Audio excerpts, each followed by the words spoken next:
نبی پاک صلی اللہ علیہ وسلم کے مدینے آنے سے پہلے ایک شخص تھا، عبداللہ بن ابی سلول اس کا نام تھا۔ تو مدینے والے لوگ اس کو اپنا پیشوا مانتے تھے، اوس بھی خزرج بھی، اس کی تاج پوشی بھی کی، بڑی اس کی منتا تھی۔ جب حضور آ گئے تو اس کا کاروبار بند ہو گیا۔ اب لوگ یہ نہیں سمجھتے کہ میں غلط ہوں، لوگ کسی کے مفادات کو ٹھیس پہنچتی ہے تو مخالفت کرنے لگ جاتا ہے۔ اب اس کے حالات جب خراب ہوئے تو اس نے پتہ کیا کیا، جھوٹ موٹ کا کلمہ پڑھ لیا۔ سمجھ آ رہی ہے باتوں؟ جھوٹ موٹ کا، اور منافقوں کا ایک ٹولہ اس نے تیار کر لیا جس کا قرآن مجید نے سورہ منافقون میں ذکر کیا۔ ایک جنگ کا موقع تھا، نبی پاک صلی اللہ علیہ وسلم تشریف لے گئے تو عبداللہ بن ابی سلول بھی چلا گیا۔ حضرت عمر فاروق رضی اللہ تعالیٰ عنہ کے ایک غلام تھے، وہ پانی لینے کنویں پہ گئے۔ ادھر سے انصار میں سے، چونکہ حضرت عمر کے غلام مہاجر تھے، انصار میں سے ایک شخص پانی لینے پہلے سے آیا ہوا تھا۔ پانی بھرنے میں کوئی اختلاف ہو گیا، جھگڑا ہو گیا، مار کٹائی تک نوبت آ گئی۔ حضرت عمر کے غلام نے کوئی چیز مار دی، اس شخص کو زخمی ہو گیا۔ اس نے پکارا، عبداللہ بن ابی سلول نے سمجھا کہ موقع اچھا ہے، دوڑا ہوا آیا اور آ کر اس نے کہا، انصار مدینہ بھاگ کے آؤ، جلدی آؤ، اور بڑے غلط جملے استعمال کیے۔ کہنے لگا اگر ان لوگوں کو تم اپنا بچا کچا کھانے کو نہ دیتے مہاجروں کو تو آج یہ تمہارے سر پہ نہ بیٹھتے۔ معاذ اللہ، ایسی باتوں پہ کہا کرے، بولے یہ روزمرہ کی گفتگو میں عادت بنائیں، کوئی ایسی بات کرنی ہو تو معاذ اللہ استغفر اللہ کہہ کے کرنی چاہیے۔ اس نے کہا کہ معاذ اللہ اب ان کو بچا کچا نہ دیں تو یہ ہمارے سر پہ نہ بیٹھتے۔ شور کیا اس نے۔ ہمارے ہاں بھی سیانے بندے پنچایت کے لوگ وہ کہتے ہیں تو اس برادری کے بچے سے ہی مار کھا ہے، پتہ ہی نہیں چلا، جا اسے مار کے آ، سر پھاڑا، یہ کار پھوڑ دے اس کا سر، اور دیکھ میں دیکھ لوں گا بعد میں جو ہوگا۔ یہ عقل مند لوگوں کے مشورے نہیں، یہ جاہل لوگوں کے مشورے۔ ناراض نہ ہونا، پر یہ نبی پاک صلی اللہ علیہ وسلم نے فرمایا ہے، حضور کا فرمان ہے۔ یہ کن لوگوں کا کام ہے؟ بول کے بتائیں، بول کے۔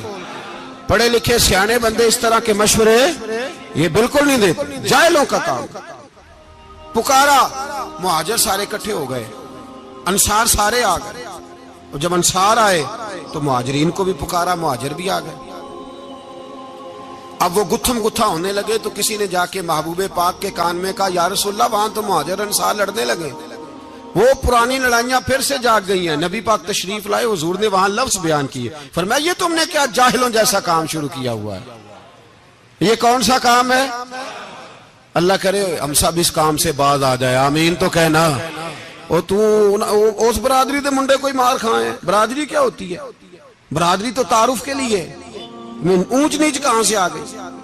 کہا میرے رسول پاک علیہ الصلوۃ والسلام نے، فرمایا تم جاہلوں جیسے کام کر رہے ہو۔ صلح کرائی، بات رفع دفع کرائی، لوگ چلے گئے، معاملہ ٹھنڈا ہو گیا۔ لیکن عبداللہ بن سلول نے کہا کہ میں یہ موقع خالی نہیں جانے دوں گا۔ پھر گیا وہ اور جا کے انصار مدینہ سے کہنے لگا، ایک دفعہ جا لینے دو مدینے، تم نے میری بات نہیں نہ سنی تو جو وہاں بڑے سردار بیٹھے ہیں ان سے بات کروں گا، اور معاذ اللہ ثم معاذ اللہ ہم ان بے عزت لوگوں کو مدینے سے نکال دیں گے، وہاں صرف عزت والے رہیں گے۔ یہ غلط جملے اس نے ادا کیے جس کو قرآن پاک نے سورہ منافقون میں بیان فرمایا ہے۔ اس نے یہ بات کی۔ ایک صحابی تھے حضرت زید رضی اللہ تعالیٰ عنہ، وہ سن رہے تھے، آ کے عرض کی، یا رسول اللہ صلی اللہ علیہ وسلم عبداللہ بن ابی سلول تو اس طرح کہہ رہا ہے کہ مدینے جا کے عزت والے دوسروں کو نکال دیں گے، اور تم اگر اپنا بچہ انہیں نہ دیتے تو معاذ اللہ آج یہ ایسا نہ کرتے۔ حضرت عمر نے بھی سن لیا، حضرت عمر نے بات سن لی، تلوار نکالی اور دوڑے۔ حضور نے بازو پکڑا، فرمایا کدھر جا رہے ہو؟ کہا یا رسول اللہ اگر آج سزا نہ دی تو کل اور بات بھی کرے گا، اور اگر آج ایک قتل ہو گیا تو باقی سیانے بن جائیں گے۔ یا رسول اللہ مجھے چھوڑے، میں ماروں گا۔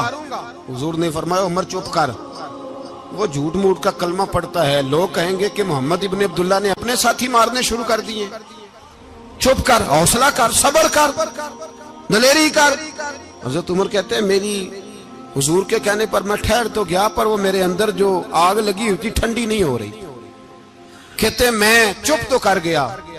نبی پاک علیہ السلام نے پوچھا عبداللہ بن نبی سلول سے، تو نے یہ کہا ہے؟ کہنے لگا حاشا وکلا، میں نے بات ہی نہیں کی نا۔ اب لوگ کہنے لگے کہ زید تو نوجوان ہے، تو یہ بوڑھا آدمی ہے، چلو صحیح کہتا ہوگا۔ حضور بھی خاموش ہو گئے۔ اللہ پاک نے قرآن مجید نازل فرما دیا، فرمایا اللہ نے سن لی ان کی بات جنہوں نے یہ کہا ہے، اور پھر لفظ بڑے حسین ہے، فرمایا یہ کہتے ہم عزت والے ہیں؟ نہیں، وللہ العزت ولرسولہ وللمؤمنین، فرمایا عزت تو اللہ کے پاس ہے، اللہ کے رسول کے پاس ہے، اور عزت تو مومنوں کے پاس ہے، مومنین کے پاس عزت ہے۔ یہ قرآن پاک نے سارا مضمون بیان کر دیا کہ عبداللہ بن نبی سلول غلط کہتا ہے اور حضرت زید صحیح کہتے ہیں۔ حضور نے کچھ نہیں فرمایا، جا رہا ہے قافلہ۔ جب مدینے کی سرحد آ گئی نا، حدود مدینہ منورہ کی شروع ہوئی، تو عبداللہ کا اپنا بیٹا، اس کا نام بھی عبداللہ بن عبداللہ تھا،